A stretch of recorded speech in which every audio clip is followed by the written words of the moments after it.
नमस्कार। संबलपुर आम आसिक पहुँचलु हुमा। देखिपे यहाँ हूँ हुमा से माछ जो आम महानदी नदी से माछ प्रबल अच्छा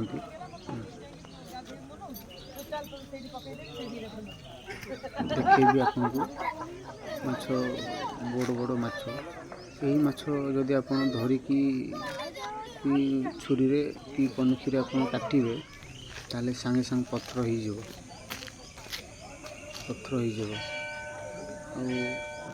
एटिका माछ कौन लोक माने धरती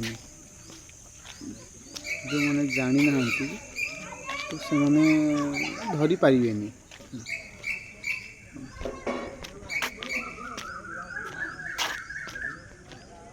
नमस्कार।